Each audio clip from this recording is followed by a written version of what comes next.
nous sommes comme à une super époque de Renaissance. Mais la Renaissance, ça a pris 1, 2, 3 siècles. Ici, tout se passe en 20 ans. La Renaissance, c'était quoi? Là, je suis un peu marxien. On change d'outil de production. Donc, comme on est passé de l'élevage à l'agriculture, il y a 5000 ans, puis de l'agriculture à l'industrie, et puis maintenant on passe de l'industrie à la société de la connaissance, c'est-à-dire l'immatériel. Alors, M. Marx, qui n'était quand même pas un imbécile, c'était un excellent sociologue, a dit, quand vous changez d'outil de production, vous changez de Weltanschauung, vous changez de vision du monde.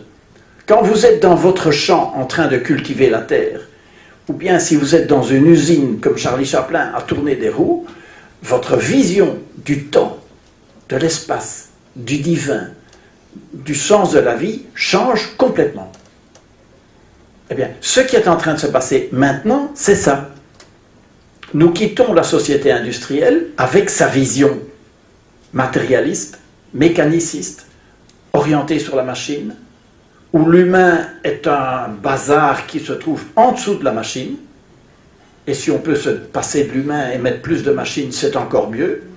On passe de cette vision-là à une nouvelle vision où l'outil, où est-ce qu'il est l'outil de production? Le nouvel outil de production, il est là.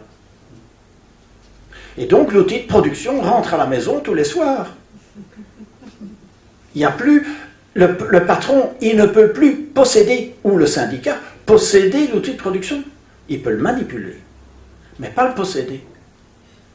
Et donc, si vous n'êtes pas gentil avec votre personnel, il va aller chez le concurrent, avec son outil de production. Et vous, il vous reste des fils et des ordinateurs et un peu de capital, mais vous n'avez plus rien.